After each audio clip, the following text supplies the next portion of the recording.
Aundré Herron, and I am a proud card-carrying member of the ACLU. I'm honored to serve you as a member of your national board and the executive committee, as well as a longtime member with the Northern California affiliate, where I started my career in the ACLU, if you will. So I'm deeply honored to be here. This is about, I think, the 8th year in a row that I've been privileged to be your MC. Thank you. I'm always surprised when they call to ask me again, but honored that they do.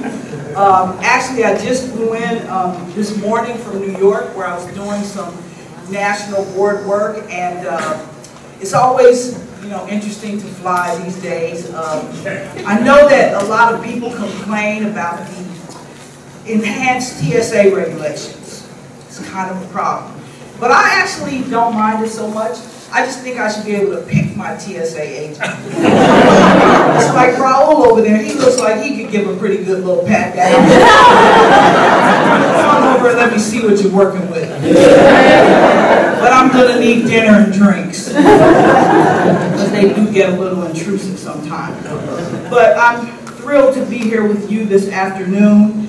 I think it's very important for us to always come together on a regular basis to celebrate one another, to recognize that we are not alone in this struggle for human rights and human equality and dignity for all people.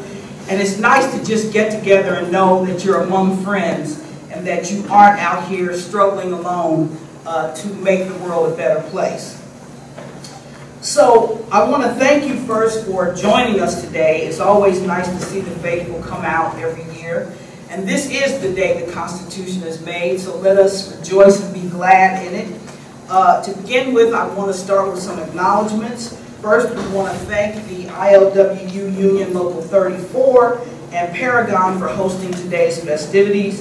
The union has been with us for many years now as the host for this event, and we really appreciate it and love the expression of solidarity that it represents.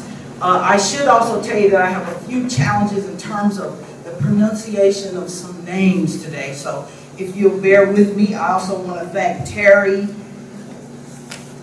Derek, Donahue. That's about as close as I can get. I even asked ahead of time, and I told her I'm probably going to get it wrong. But as she told me, even if I say it wrong, it's going to be spelled right. So I want to thank her. She's from Real-Time Captioning and Anderson AV Rentals, and she helped make this event more accessible for us, and we're very appreciative for that. And finally, I would like to thank Stephanie Yeager of Yeager Photography for capturing this event. So if you guys can give them a round of applause.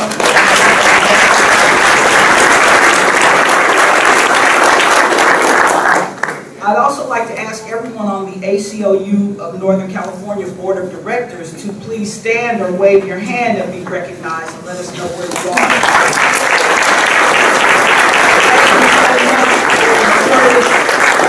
Commitment to the ACLU. And now I would like to invite the Northern California affiliate staff members to please stand and let us know where they are. And we'd like to thank you.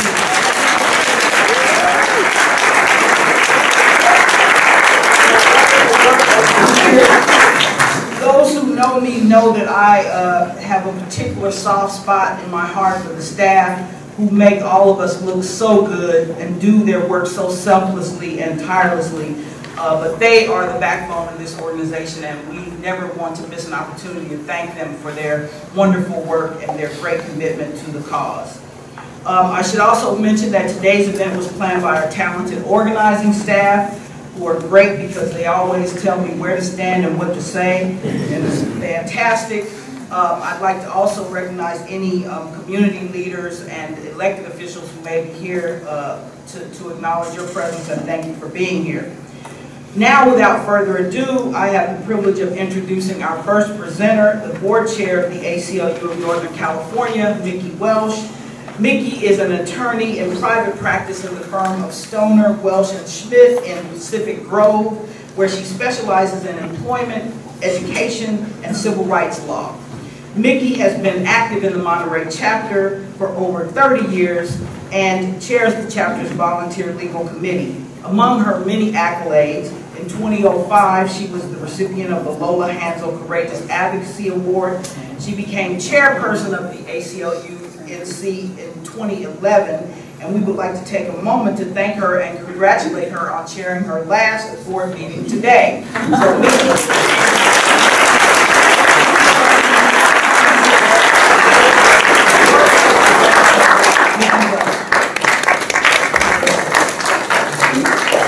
before you get started, let me make this presentation to you of these lovely flowers to thank you for your service as board chair. They are beautiful.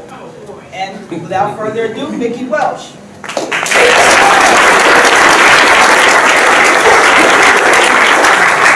has indeed been a pleasure to serve as board chair this last 3 years, and I thank you all for all the support you've shown to the organization and to me. But today, I'm here to talk about and to present the Dick Criley Award to the Outstanding Chapter this year. If the staff are the backbone of the ACLU, the chapters are its arms and legs and hands, doing the work out in the field in our communities. Back in 1978, when I first was working on an initiative campaign and had no idea what I was doing, I met Dick Criley, in whose name this award presents this honor. He and the Monterey County chapter of the ACLU knew how to run a campaign, knew how to speak to people, knew how to educate, and knew how to win. That was Proposition 6, and we won. So that in itself made me a lifelong chapter activist and volunteer for the ACLU, and I'm proud to be one. The issue that introduced me to the ACLU also introduced me to the wide range of issues that the ACLU and our chapters work on. Our chapters are the watchdogs for civil liberties in our communities. They're the educators for the public in issues of concern to us all. They're organizers of effective community action and courageous defenders of the disenfranchised and the unrepresented. The legacy of chapter work in the ACLU of Northern California is essential. Today, we honor the volunteers who make that possible and the spirit of advocacy that they exemplify. The outstanding chapter of the year this year is the Alameda County Paul Robeson chapter.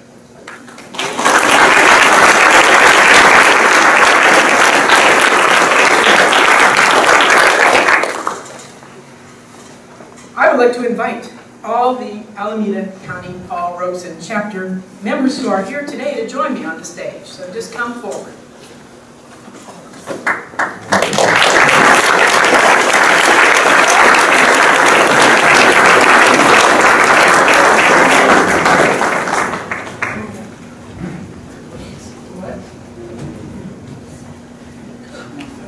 This past year, members of the Paul Robeson chapter were active in their community through local advocacy and community outreach.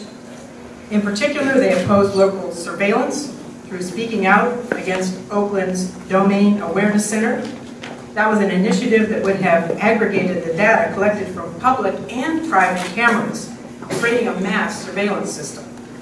They were also very active in implementing the local control funding formula in the schools and school district in Fremont, and they continue to work with that school district and stakeholders to ensure equity in our educational system. This past year, they made a concerted effort to build community partnerships in their region through various networking activities. As a result, they quadrupled the size of their chapter board, which I assume is not all present today.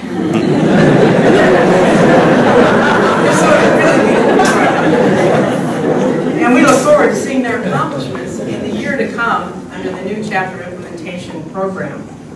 On behalf of all of us at the ACLU of Northern California, I thank the Alameda County Paul Robeson chapter for carrying on Dick Criley's legacy of excellence. Please give a round of applause as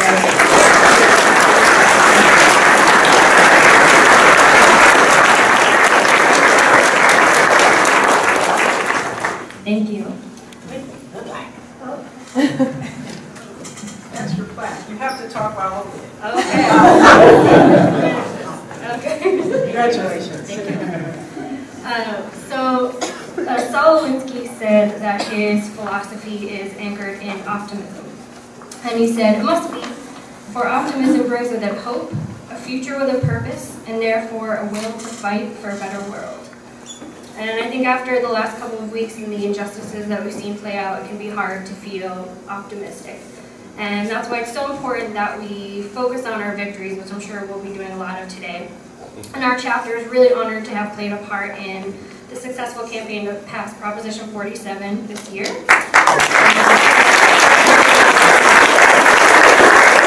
And finally strike a blow against mass incarceration in California.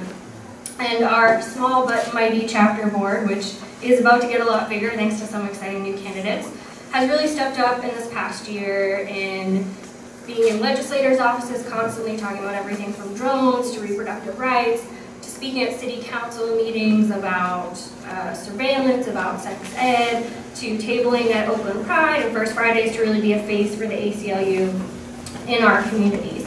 And so I want to thank and acknowledge the members of the board that are here. We had a couple who can make it today. I also want to thank the ACLU of Northern California, and especially Stacy and Tessa for all the guidance and support that they've given to our chapter. One of the reasons that I'm able to stay optimistic is because I surround myself with people who are dedicating their time and their passion and their energy to fighting for that better world. People like these people here who are on the board with me, people like all of you in this room. And so I think I speak for all of them when I say that it is truly an honor and a privilege to be part of this community, and we thank you for this award.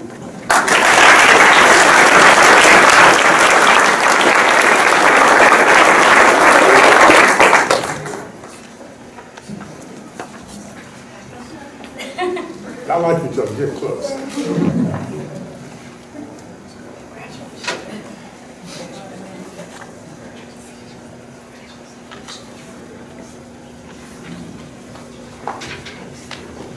Once again, for our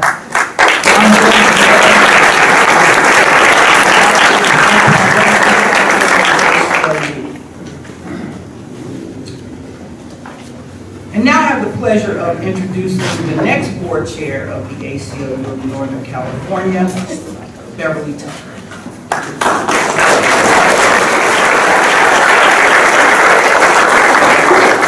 Retired after 19 years as Chief Counsel for the California Teachers Association, Beverly Tucker is a lifelong advocate for public education. Before her time at CTA, Beverly served as Deputy Attorney General in the Civil Rights Enforcement Section of the California Attorney General's Office and as Associate General Counsel of the United Auto Workers. She returned to the board in September 2010, and we are thrilled that she has agreed to play an even greater leadership role going forward. Please welcome your new board chair-elect for the ACLU of Northern California affiliate, Beverly Tucker.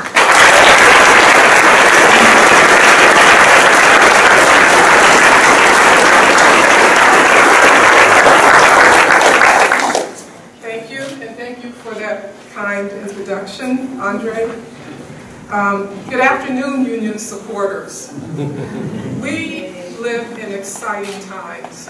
As all of you have noticed, during the past few months, tens of thousands, maybe hundreds of thousands of mostly young people have taken to the streets to protest against racial injustice.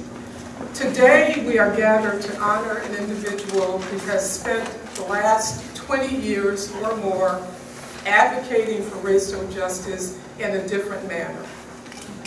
Quinn Delaney has served as an inspired volunteer and leader of the ACLU.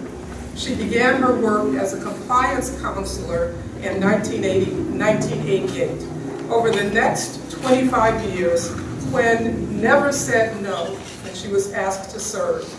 She said yes enthusiastically to the Legislative Policy Committee, the Legal Committee, the Finance Committee, and the Personnel Committee. She said yes to the Development Committee and served as chair of the Development Committee for several years. She said yes to serving on the Board of Directors for 10 years, and she said yes to the Executive Committee. In addition to all of that service, Quinn also served on the Building Committee that recommended buying 39 Drum Street and she twice served on executive director search committees. Then, in 2003, Quinn again said yes to assuming the position of board chair. Quinn understood that fundraising is the lifeblood of the ACLU, so she committed herself to working to assure the fiscal future of the affiliate. In furthering this goal, from 2005 until 2010, she chaired the campaign for the future, leading it to set and exceed an ambitious fundraising goal. In addition to all of her work for the affiliate, Quinn also served as national co-chair of the ACLU Leading Freedom Forward campaign, which again set and exceeded an ambitious fundraising goal. Quinn's accomplishments are not confined to the past, however. Her leadership will continue in the future as she has agreed to serve as a co-chair of the upcoming Centennial campaign.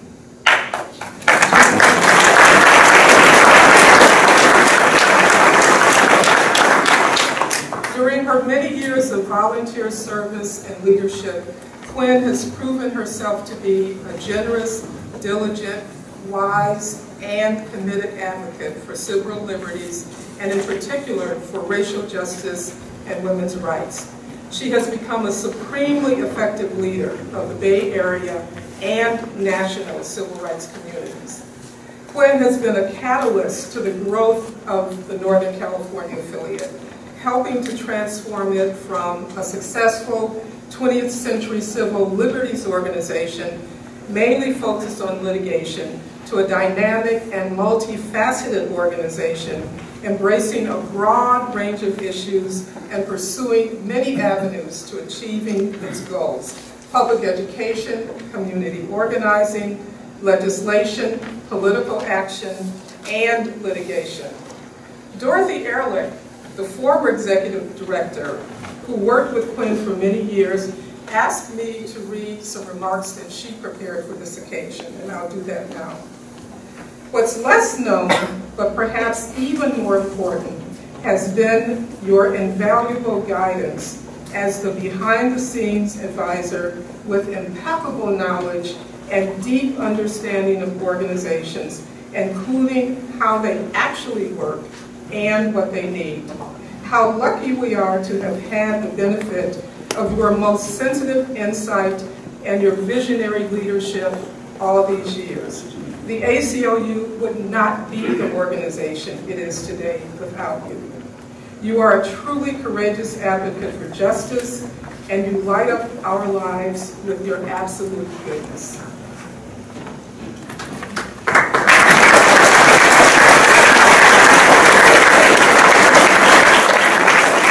On behalf of 50,000 members, staff, and the board of directors, I present the 2014 Lola Hanzel Courageous Advocacy Award to the hardest working woman in civil rights, Quinn Delaney.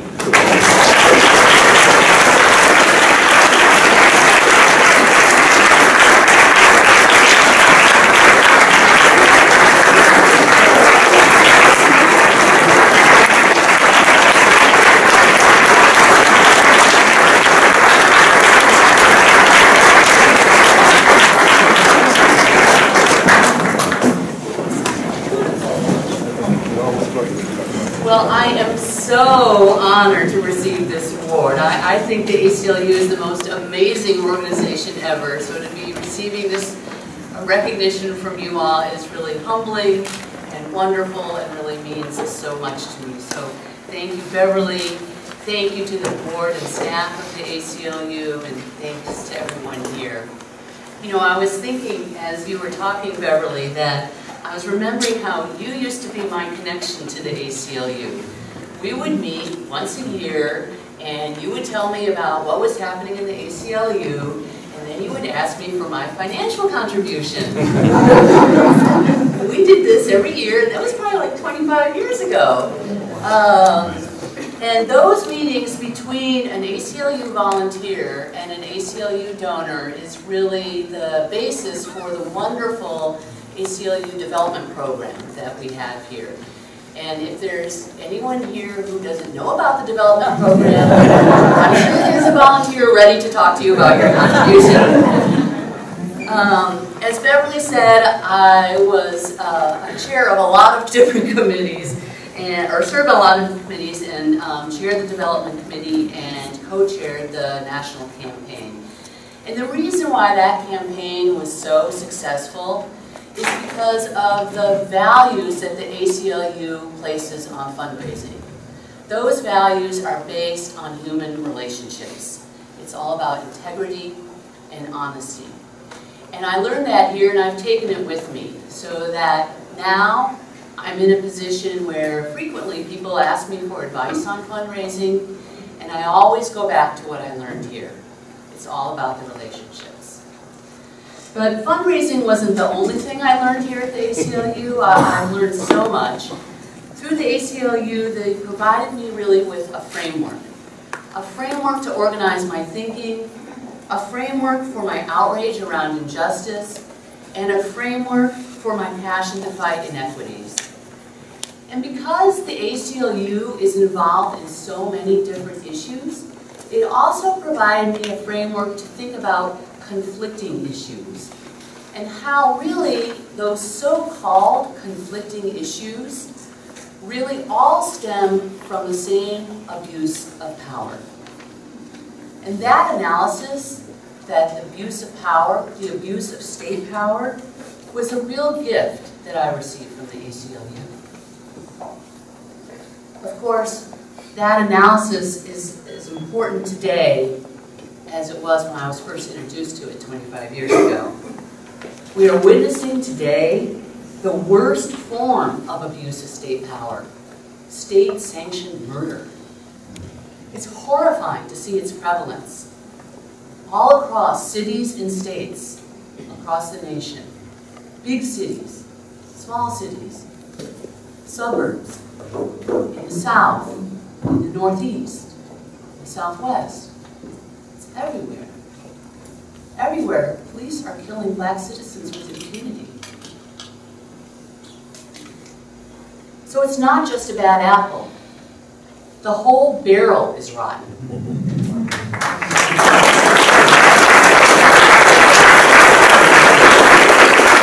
It's not a single incident of individual racism. It's a structural issue. It's systemic racism, pervasive throughout the police departments across our country, aided and abetted by our criminal justice system, and an institution like the grand jury, which is designed to protect its partner, the police.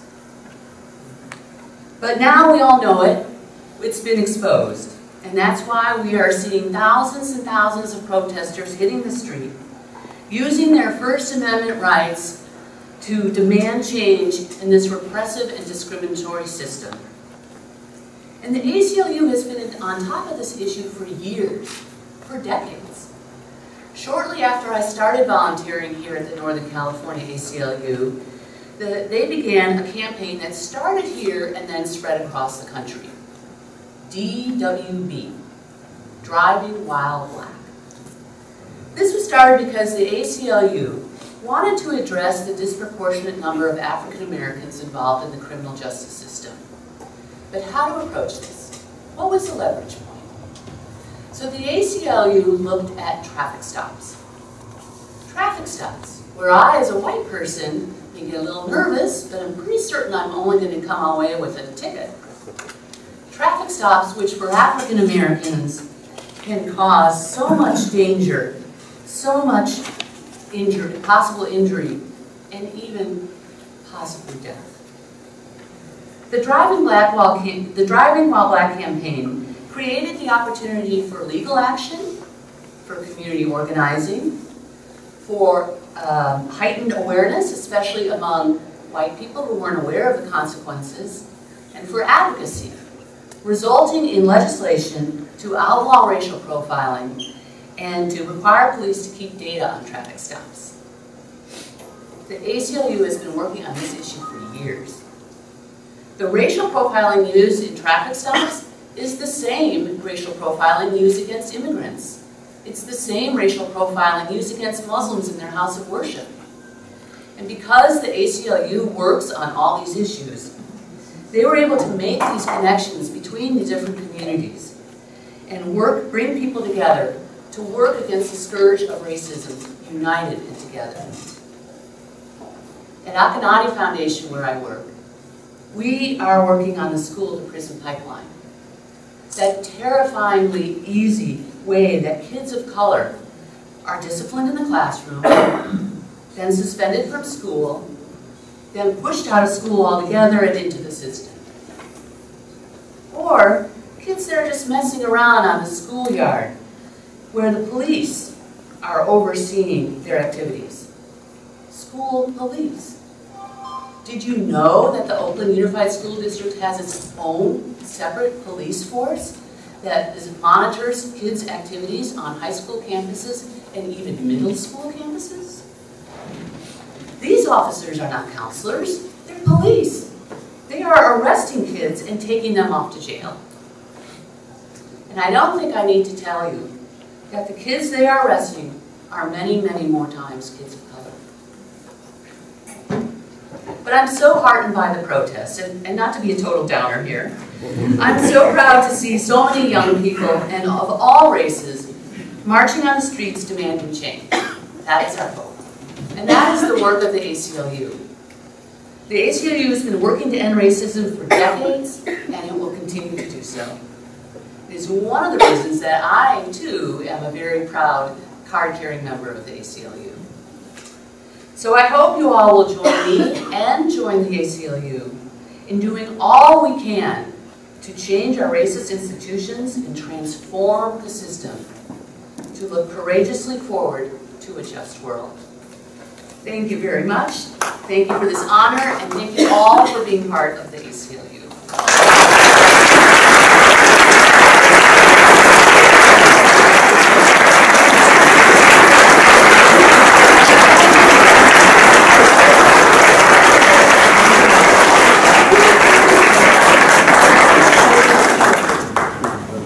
Thank you, Quinn, for those inspiring remarks. And again, another round of applause for our Lola.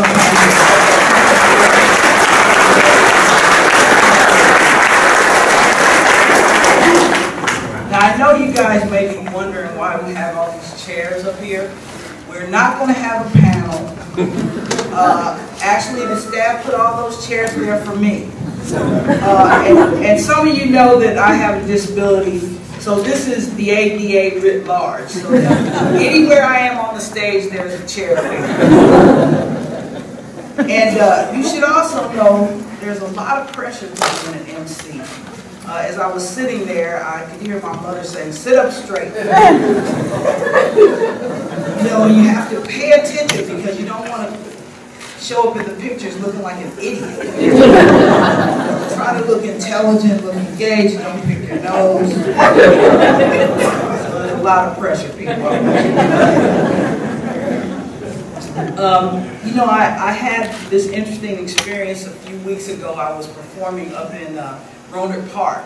And they actually do have a sense of humor up there. And there was my good friend Linda Fox, who was here in the audience. She came out to see me. She and her granddaughter. It was great. And there was one woman who was on the show with me, and she said, "Well, you aren't one of those libertarians, are you? Who want to shut down the government and all that?" I said, "No, you got it all wrong. We're the civil libertarians. We're the nice ones. We believe in helping everybody. We believe there is a role for government to play in helping us realize our highest ideals." So keep that in mind the next time somebody challenges your libertarian credentials. Just tell them you're the civil libertarian.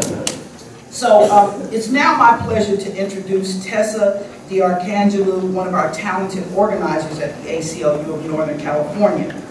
Tessa joined our staff during the Yes on Prop 34 campaign. She has worked on a number of projects, including the Field Fellowship and Membership Recruitment. Currently, Tessa is the primary organizer of the chapter program and also works on the Technology and Civil Liberties team, empowering community members to fight government surveillance locally. Please welcome Tessa DiArcangelo to the stage.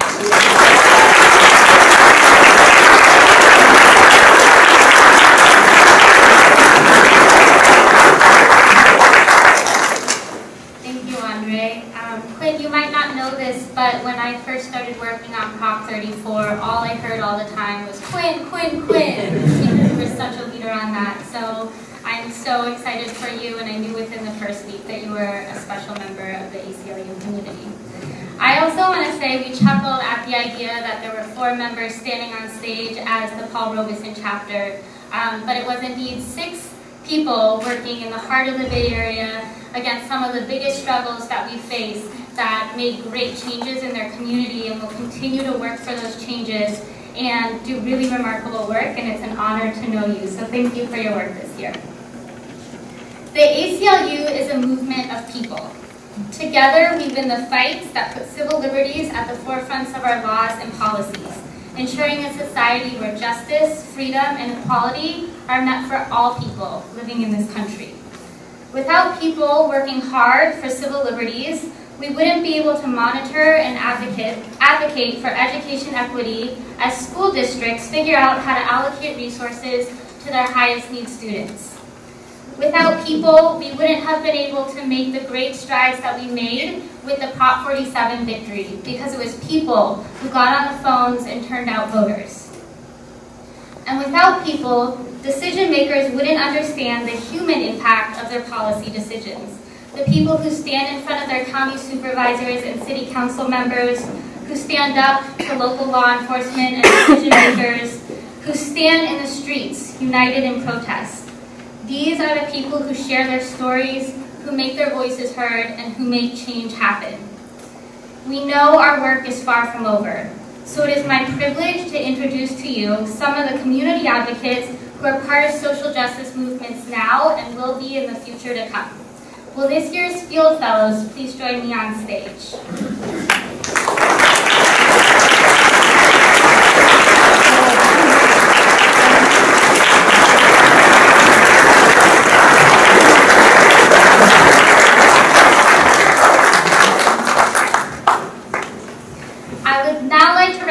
Our affiliate's 3rd cohort of Field Fellows.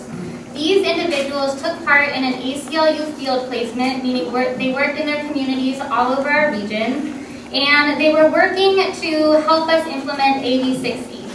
AB 60 is the 2013 legislative victory that allows undocumented drivers to receive a driver's license. From early June until October, and even now, actually tomorrow, this group of volunteers presented workshops about the new law to help prepare the community. They worked with community partners to reach the stakeholders that need to know about their rights with this law. And they worked with Kieran Savage Singwan, one of our amazing organizers, and others to advocate with the DMV to ensure that this law is implemented fairly. These inspiring community leaders received training and support from ACLU staff, and many of them have joined our chapter program for 2015. It has been wonderful to see them grow and develop their organizing skills, and I am really proud of their accomplishments and so grateful to be able to work with them. Please join me in congratulating our Field Fellows.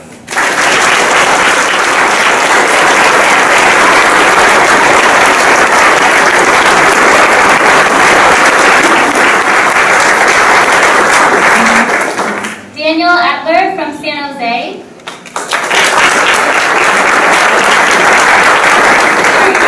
Santa Cruz, he's from Santa Cruz. Andrea Ramos from San Jose.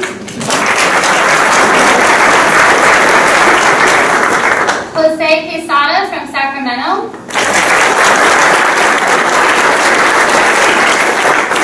Catherine Wang from Berkeley. And Lucia Perez Laura from Berkeley as well.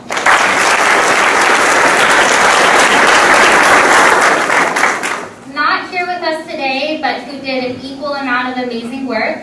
Liliana Gondaria from Humboldt, Ricardo Holloway from Vacaville, Maya Cow from San Jose, and Keenan Strahan Malk from San Jose as well.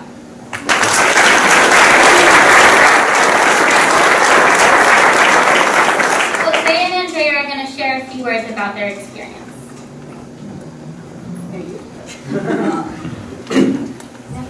Hello everybody, my name is Jose Quezada, and I'm a field fellow from the Sacramento region. And I'll just take a few moments to share my experiences at the fellowship. Can you put the speaker speaker up high so you Let me just recap on that. My name is Aundré Herron, and I'm a field fellow for the Sacramento area. And I'd just like to share my experience with you guys really briefly. What the ACLU has taught me was the power and the importance of my own words and my own voice. It did that, but most importantly, it showed me how to use them. What first got me interested in politics or involved in activism was Arizona and the anti-immigrant sentiment that came from there 4 years ago. I remember when the legislature passed SB 1070. I was heartbroken, and I figured, how is this the America I live in? How am I less of a citizen than anybody else just because of the color of my skin? And then I remember the pressure on Governor Brewer to veto it, and I told myself, oh, okay, it's a legal shenanigan, it's not going to go anywhere. And then I remember when it got passed. I remember feeling voiceless. I remember feeling like I was invalidated. I felt horrible. And I did for some time. After this fellowship, that has changed. I know my voice. I know what I'm doing is right. And I know that I can tell people that they have a voice. Now, AB 60 is just, it was a great accomplishment, it was a victory. It gives everyone a driver's license regardless of immigration status. But it's a victory. And we're going to get more victories. And I'm just really proud of being part of that. I feel like we're onto something great here. And I would never be here if it wasn't for the ACLU and all the staff that's been there guiding me every step of the way. So for that, I thank you guys. All of you here.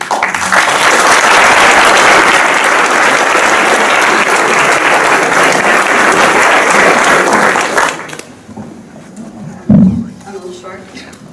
Can everyone hear me okay? Yeah. Awesome. My name is Andrea Ramos. I'm originally from the Merced Fresno area, but new to the Bay Area. I've been in San Jose for a couple of years now. And I completed an AB 60 fellowship this year, which was really personal for me because as the daughter of immigrants, grandparents and parents one side who immigrated to the United States from Mexico legally, the other side not so legally, though I have the privilege of being a citizen of this country, definitely understand the fear that my community feels in dealing with authority figures, the government, the police. I completely understand why one of my aunts living in Arizona, as Jose kind of mentioned, why she actually refuses to drive, being an undocumented person. So working on this, on educating the public on their laws that in a few weeks you can get driver's licenses has been really personal and really moving for me. And I completely agree with Jose's sentiment. I'm totally going off of what I had written down, which doesn't even matter now. But I know, I'm just so like emotional right now. It's great. Yeah, you're laughing, that's good. It definitely made me feel that there is hope, especially given everything that everyone's been talking about with what's happening in the media in the country the past several weeks. It gave me a sense of hope and empowerment for the first time in a long time. Being a young Latina in the United States, when people look at me, they think I'm white, and they'll say certain comments, and I'm like, actually, fun fact, I'm not who you think I am. Definitely results in me realizing that there's still a lot of work in this country, but I will say it has been like a breath of fresh air to work with like-minded people toward the same goals, working toward the same progress. In particular, I wanted to thank Tessa and also Kieran for answering my crazy emails, you know, at the last minute. Oh my goodness, I'm out of copies. I'm about to talk to 60 people and I need this paper in Spanish.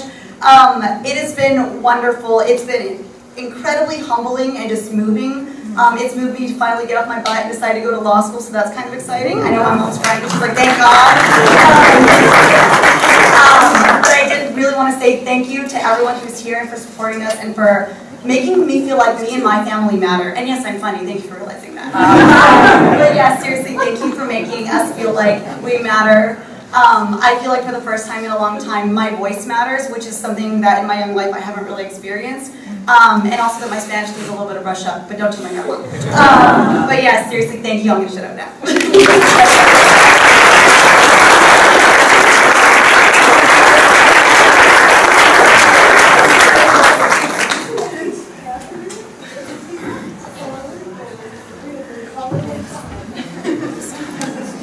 There you go.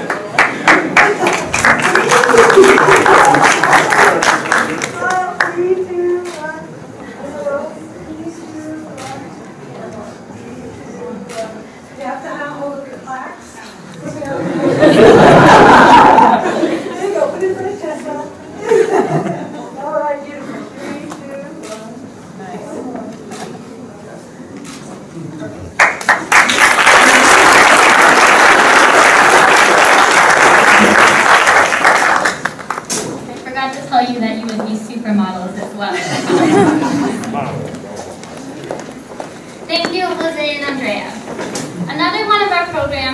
focus on community engagement is our Engage California externship program.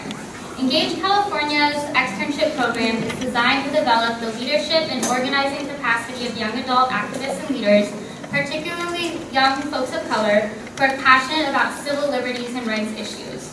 Through this program, young activists and leaders work in partnership with ACLU leaders and staff on campaigns to advance and protect our civil liberties and our civil rights. Organizing externs work on their campuses and in their communities to do public education, advocacy, and community organizing while receiving professional development to grow as organizers. This cohort has been working primarily on immigrants' rights and criminal justice reform issues. They are midway through their externship since it goes through a calendar year that follows the schools, but we wanted to take the opportunity of Bill of Rights Day to acknowledge their work. Please join me in recognizing our organizing externs who should also join me up on stage.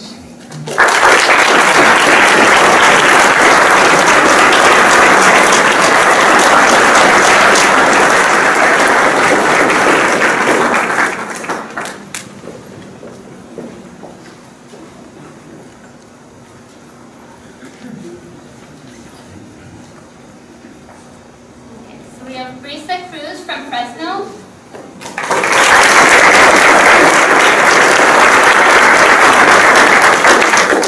Karla Sanchez from Humboldt.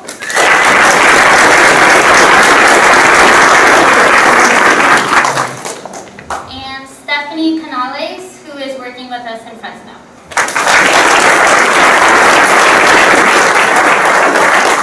And Karla Sanchez is going to share a few words about her experience. Hello, my name is Karla Sanchez, and I'm a second-year student in Humboldt State University. I'm trying to obtain a degree in psychology, and I'm one of the members of the newly found program called Organizing Externship. I would like to begin by saying that this has been a new opportunity to learn or reinforce our knowledge on organizing within our own communities and in general. Working with my colleagues has been an interesting journey, and this prepared us all for working within. This has prepared us for working all within the members within our communities. What I mean by this is that we all have different personalities and approaches to issues at hand. That being said, it's been a challenge to successfully and collaborate with having anyone's ideas being ignored, and to create a space where no one's voice is overpowered by anyone else's. We are all leaders, and as much as sometimes it gets difficult to let others lead along with us, let our very own Lola said, we have to acknowledge that there is already knowledge and we only do our best to add to it, or something along the way.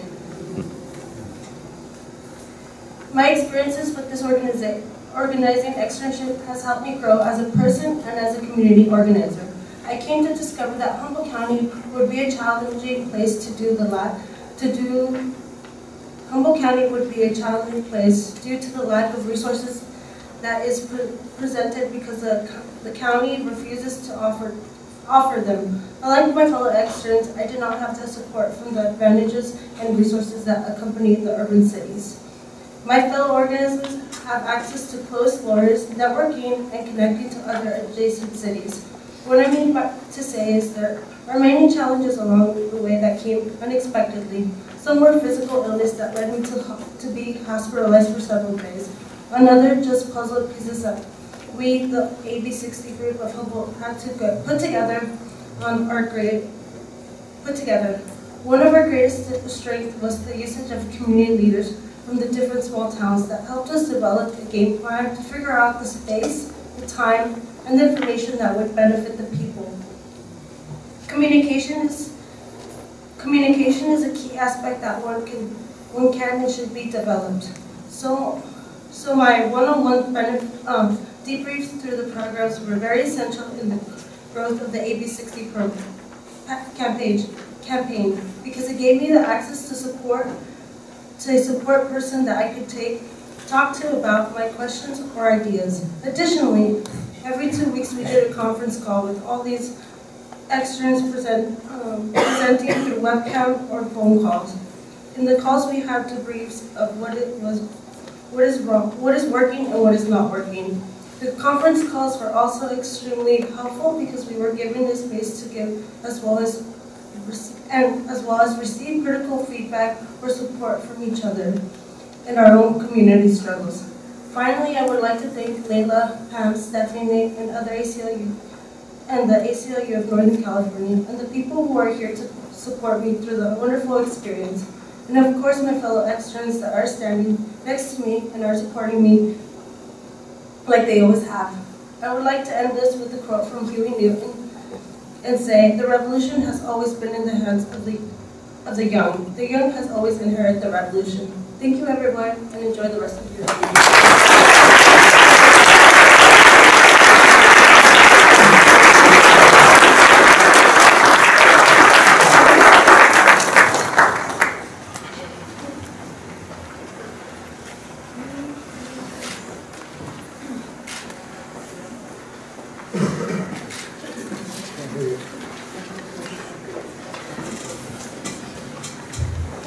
And now I have the pleasure of introducing Nicole Ozer, the Technology and Civil Liberties Policy Director of the ACLU of California. As the organizer for the Tech and Civil Liberties team, I have had the great honor of working under Nicole's leadership as she continues to make the ACLU of California an innovative, thoughtful, and courageous leader in the realm of privacy. Please welcome Nicole Ozer.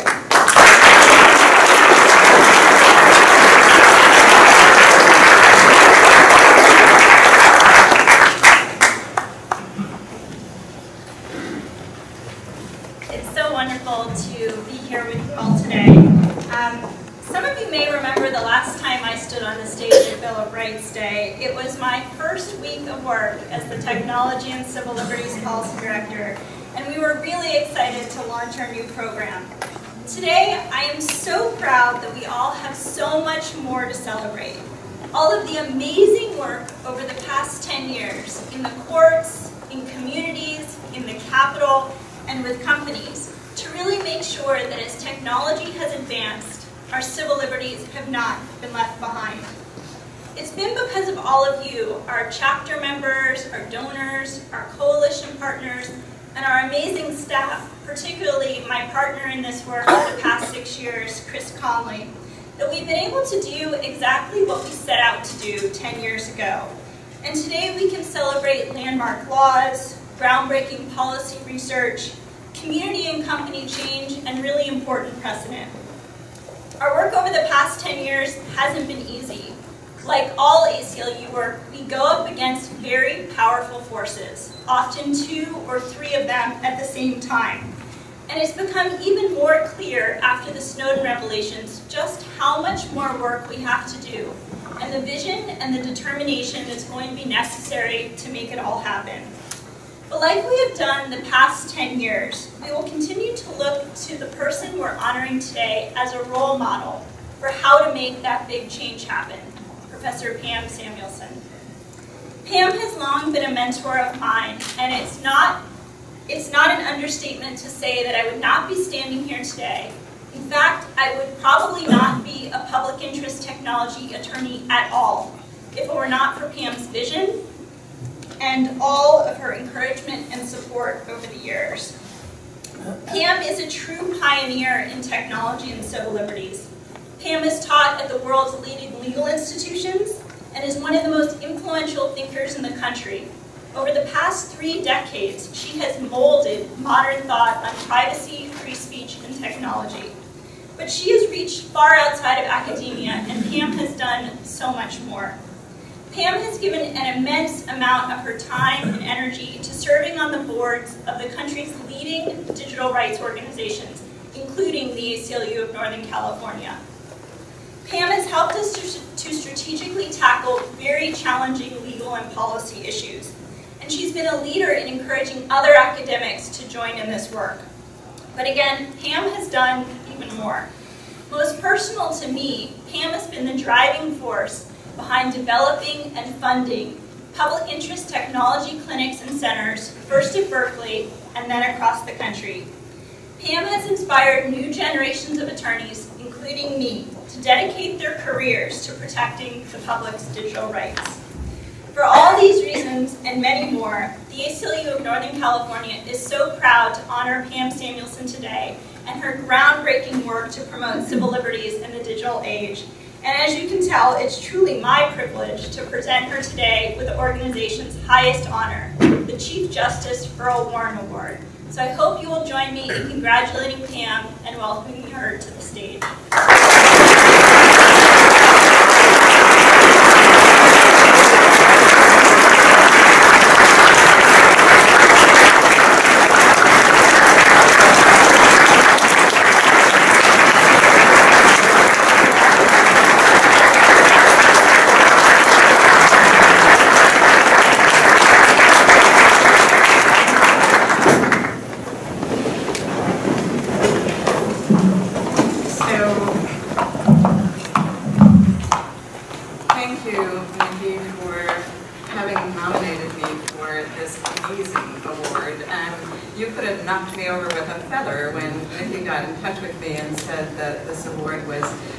Was coming my way, and so thank all of you who supported this. It's an honor that I very, very, very much cherish, partly because ACLU has been part of my life for a really long time. Actually, I'll tell you a little known fact about Pam Samuelson, which is that my career trajectory in technology law started because of a committee I served on in Pittsburgh at the ACLU chapter way back when. I got to know a couple of computer scientists who were working at Carnegie Mellon University. We were all new to Pittsburgh, and so ACLU was a way for us to try to connect with our community and do something that we thought was really cool. So I didn't really know anything about technology at the time. I really was a history major in college. But I really learned a lot about computer programs and about the challenges that the law was dealing with in relation to computer programs. So I started my work in this field actually trying to really understand technology, trying to understand that if you want to regulate technology well, you actually have to know something about it, and that's one of the things that a lot of times lawyers who are willing to regulate just didn't know that much about it. So that's actually a really important first lesson that I had, and actually the way that I became an activist for the first time really was because of some judicial decisions that I thought interfered with the programming freedom of people who develop computer programs. And so there were some decisions that I spent about a decade fighting, and finally the software copyright wars kind of died down, and then the digital copyright wars got started, and privacy and other First Amendment issues started cropping up. There actually is a case, I hope, going to the Supreme Court this year that is about freedom to interoperate, freedom of coders to interoperate. I know this is not a conventional ACLU civil liberties issue, but it's the kind of thing that I think, especially with the help of people like Anne Brick, a pioneer in her day, and Nikki now, that ACLU's view about what freedom that needs to be cherished has widened quite considerably. So I won't take credit for starting the first of these public interest in high-tech clinics. I was supportive of it, but it was actually the students at the law school I teach at Berkeley who said, my God, there's this terrible thing that's about to happen. These freedoms are being impinged upon. We need to do something about it. How can we do it? And I said, well, maybe we should start a clinic. And so the idea that, that a clinic at a law school would deal with technology policy issues, what's the public interest in technology? And that was the reaction of one of the people I was trying to persuade this was a good idea. And I said, the fact that you can't tell that there's a public interest in technology law means that that's why there is like this. So we have done with Deirdre Mulligan, Jennifer Urban, Jason Schultz, and now Catherine Crump joining us from ACLU National Headquarters. With the leadership of these people as directors, we've done projects on privacy issues raised by smart grid technologies, First Amendment issues when somebody wants to post Walmart's Thanksgiving Day, Black Friday, or whatever it is, prices, and Walmart objects. Freedom to make fair uses of technically protected works. I actually worked with ACLU of Northern California and an amicus brief into the Second Circuit on that issue some years ago, and orphan works issues that the activists and archivists of the Southern the SNCC activists, they have a bunch of documents. They want to put the history of SNCC up on the internet, but there are copyright issues, and so the clinic was really useful in providing advice to them about how they might try to overcome them. So these are just a few of the things that we've been privileged to do. As I think was noted earlier, the most important thing is that a new generation of young people kind of recognize the public interest in high technology law. There are about 25 of these clinics now, schools around the country. So we had the idea first, and it's been a real privilege and a pleasure to work with the ACLU of Northern California on some of the projects that the clinic has done. And so I'm really delighted to share a few thoughts about what the work has been, and to say how grateful I am to you for this amazing award. Thank you.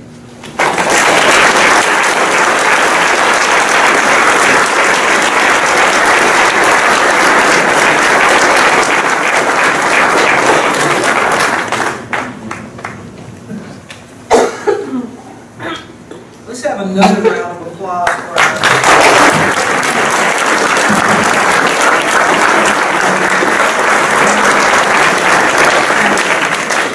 And you should know that no less than your own member, Milton Estes, says that technology and privacy are really the key issues for us going forward in the 21st century. So we certainly appreciate Professor Samuelson's work in this area. The great Wayne Gretzky said that a good hockey player skates to where the puck is. A great hockey player skates to where the puck is going to be. And certainly this work that Professor Samuelson has done exemplifies that kind of forward thinking. I'm reminded as we talk about technology, because we all have different connections to it, of a story that I remember about my stepmother, who was calling one time to get her washing machine repaired at Sears. And so as she was on the phone with the representative said, "Well, ma'am, you can go to the net." And she said, "I'm not going to the net because I don't know where the net is at." So, certainly, this work is very important, and it's important for all of us to really understand the impact of technology on our lives today, and to know as much about it as we can. So we certainly thank you for your work, Professor. It's now my privilege and pleasure to welcome to the stage Executive Director Abdi Soltani. Abdi has served as the Executive Director of the ACLU of Northern California since 2009. Many of you probably know Abdi, and if not, make sure to find him and introduce yourselves at the reception. He loves people and he wants to get to know all of you. Abdi is a humble visionary, expanding and deepening ACLU's work to address the pressing civil liberties issues of our time. And he doesn't like to make himself the center of attention, so I will stop talking about him and welcome him to the stage now.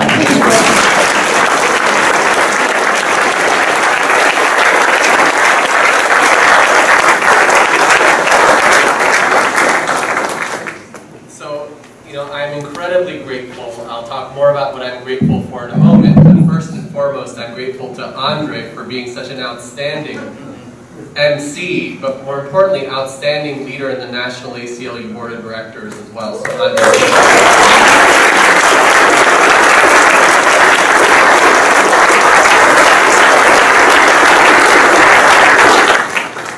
So so this is really a special day. It's special because we celebrate the Bill of Rights of the United States Constitution. It's also special because we gather as a community to be grateful for the accomplishments, the support, the community that we have. And it's really always my pleasure to take a few minutes to share with you where we are at the ACLU of Northern California and some things that are ahead. I want to talk about a couple of themes. First, I'm going to talk about being grateful and tell you about some of the people I'm grateful for. But if there's a second theme, it would be, people are asking me, how are you feeling? Because I have a cold. But how I'm really feeling is a combination of two words that I don't think there's a single word that describes. It's proud and reflective. And maybe in another language there is one word that combines those two, but I don't know it in English. And many of us here speak many languages, so I'd like to hear your thoughts about if there's a word that on its own reflects being proud and reflective. Well, let me begin with being grateful. First of all, as I said, I'm grateful to Andrea. She's terrific, she's splendid, she's lovely, and she's so funny. But she works really hard on behalf of this organization at the national level and in our community, so I'm grateful to Andrea. I'm deeply grateful to Mickey Welsh. Mickey has served as an outstanding chair of this board. At the board meeting that we held just before this, I said, if I'm ever charged with a crime or a victim of a crime, I would hope that the judge that presides over that is as fair as Mickey Welsh, because Mickey embodies the principles of fairness, equality, due process, and all of the ways that she carries herself. It's been a real learning experience, all in the best ways to be able to work with you, Mickey.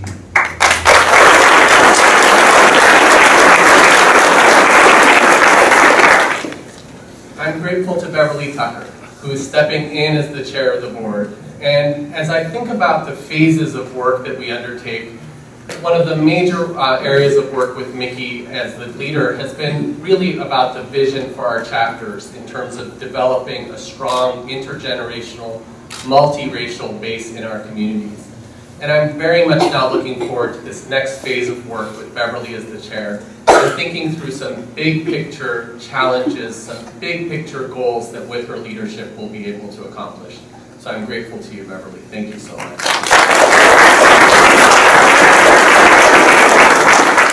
I'm truly grateful to Professor Samuelson. I've only met you once before today. I thought your remarks were truly inspiring, so thoughtful.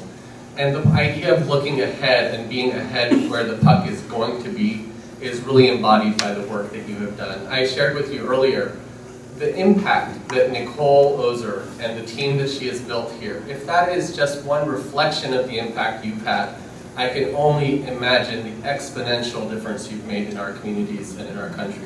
So I'm grateful to you.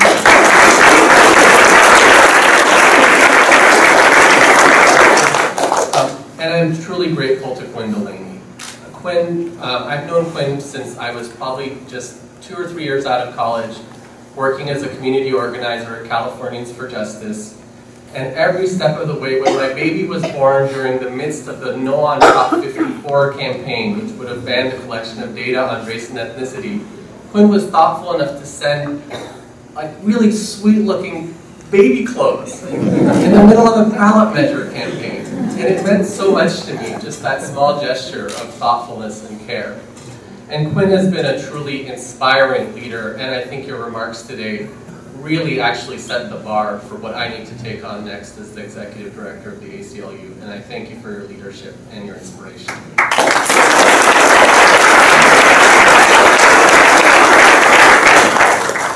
So now to the theme of the combined word of being proud and reflective. And I want to just share a few reflections, and really I'm thinking right now. I don't come to this event today having things sorted out. I come to this event looking at the world around us with some significant accomplishments and some even larger challenges. And I'm trying to get my head around them.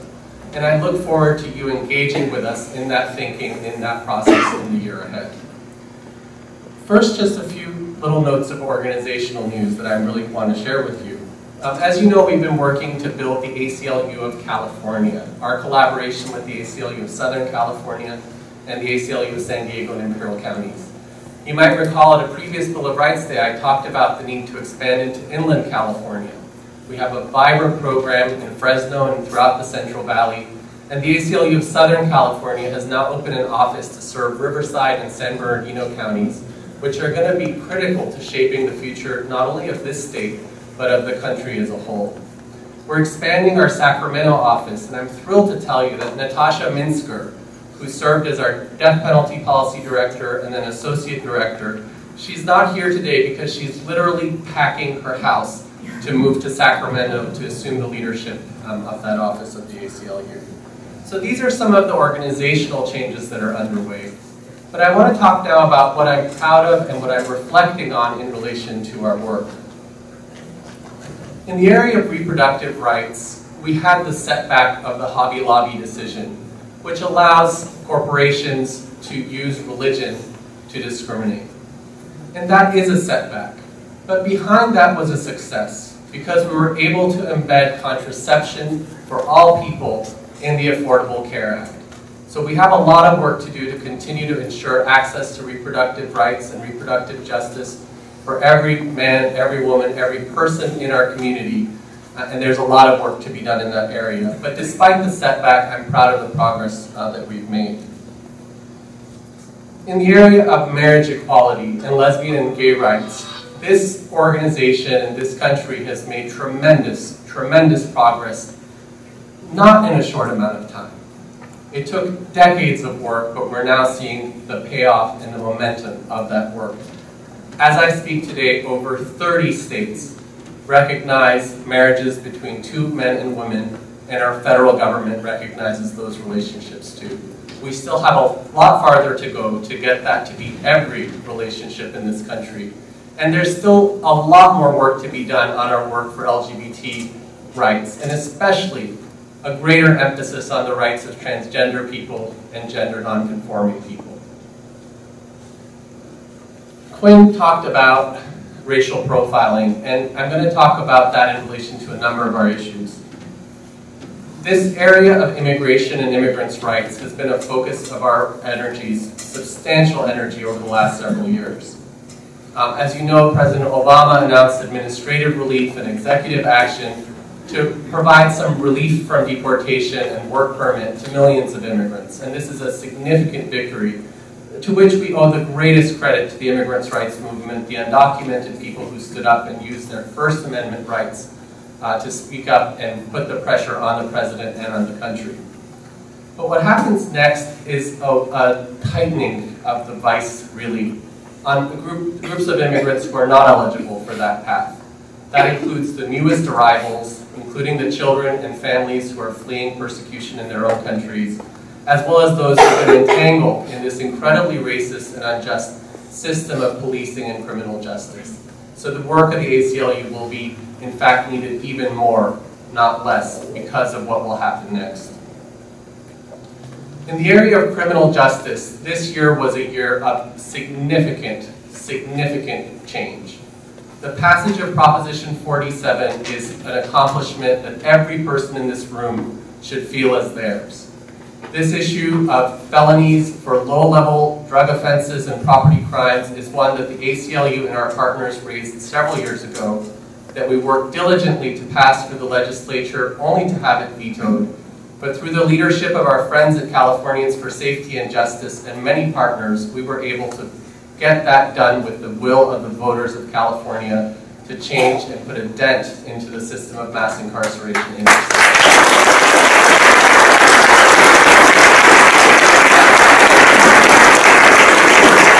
Now, 5 years ago at this event, I got some grief from a number of you because we shifted the emphasis of our police practices project to deal with sentencing and the criminal justice side of that equation.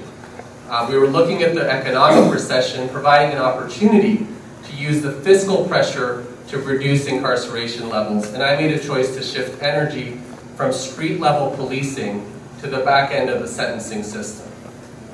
Now, let me just say this. the events in Ferguson, the events in New York City, but the events here in Oakland, or in Sonoma County, and in every other community, is really a call for action.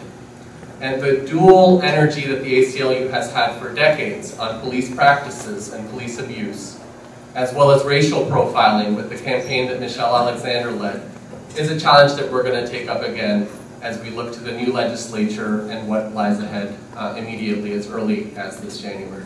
So I'm very much excited.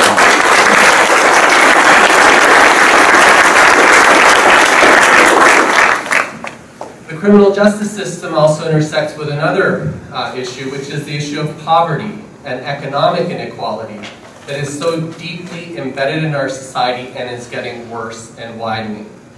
And we're looking at how does our work and our mission to protect the Constitution relate to this deep issue of economic inequality. And that expresses itself in many places, including the criminal justice system, where indigent defendants who are too poor to have an attorney of their own are poorly and inadequately represented when they're entering their pleas or facing trial. And it's also the people who are too poor to pay bail, whose freedom is delayed and justice is delayed simply because they are too poor to post money for their freedom. So this issue of economic inequality, you will see it more prominently portrayed and throughout the work that we do. I've talked to you about the Central Valley each of these years. I was so proud to go to Tulare County. Where's Pam Whalen? Pam's waving in the back. Pam is our organizer in Fresno. And we've been working up in Humboldt County. You heard about Humboldt County. We used to talk about Fresno, and now we're going further south to Tulare County. I went down a couple weekends ago for a meeting of homeless people that Pam organized. And I met this lovely young man, Daniel Lawrence, who is homeless in Tulare County. He was ticketed by police for the fact that he was homeless, a ticket that he wanted to challenge. He went to pay the ticket, to contest the ticket. They said he had to pay $100 now to contest the ticket, and when he won, he would get his money back. Well, it's not going to work if you don't have $100 as down payment for justice.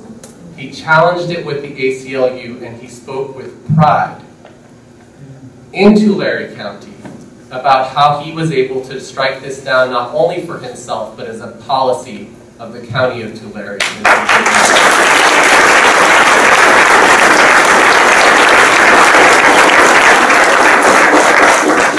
And look, if a police officer in New York City can get onto the back of another human being and put a chokehold on that person and kill that person and have it be taped on video and have no accountability and no justice, we have to challenge that, not only in New York and in Missouri, but here.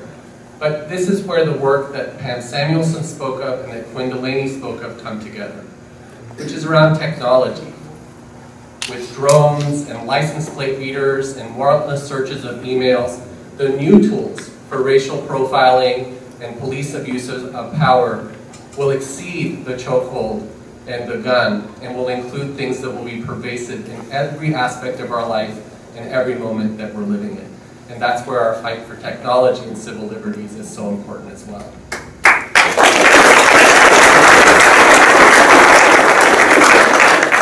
So I'm grateful. I'm grateful to each and every one of you who's gathered here today. Your participation in the ACLU, your support of the ACLU is what makes it possible for this organization to do what it does in every part of this great country. I'm proud. I'm proud of what we've accomplished together, but I'm also reflective. I'm thinking deeply about what we need to take on next, how we need to take it on, and what this next phase of our work will look like. And when I say I'm thinking about it, I'm really thinking about it. And when I say I want to hear your ideas, I really want to hear your ideas as we tackle these questions. So I look forward to the conversations with drinks at Paragon, but I also look forward to the work we have together ahead. So thank you so much for all that you do.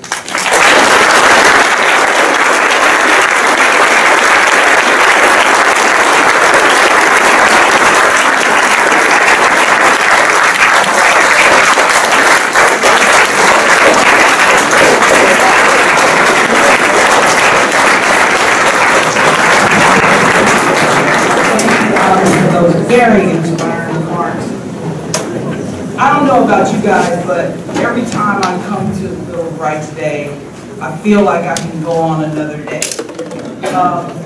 You know, between what we hear in the news about Ebola and ISIS and the incidents in Oakland and Ferguson and New York City, and we look at the television and they tell us that if you had chicken pox as a child, you already have shingles in your body. You wonder how you can go on, but it's the ACLU that gives me it's the ACLU that helps people get up every morning and face the day. I don't know how it is for you guys, but it's the ACLU that makes life worth living. And clearly, we have many, many challenges ahead of us. We really appreciate you joining us today. It's your support, your talent, your dollars, your time that make this work possible and that give substance to our fight for civil rights and civil liberties for everyone. We are the ACLU, and we will not stop until every citizen in this country can fulfill their potential and die a natural death. And that's not a joke. I mean, that might be amusing to you, but there are too many of our citizens who are not allowed to live out their lives because of the very abuses that we fight against. So never discount the importance of your work, the importance of your participation, of your support, and your continued commitment to these ideals. Every time we commemorate the Bill of Rights, we reaffirm our belief in democracy and individual freedom. Today, we honor those who we celebrated. We want to give another round of applause, if you would, to our honorees and to our superstar volunteers.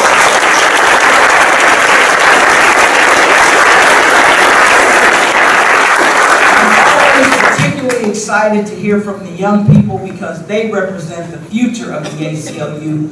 And you gotta feel good when young folks are quoting Huey Newton. You're doing something right. So I hope that all of you will join us at the reception at the Paragon, just a block up here, where we can continue this conversation, say hello to old friends, make new friends, and continue the work that lies ahead of us as the great American Civil Liberties Union of the United States of America. Thank you very much.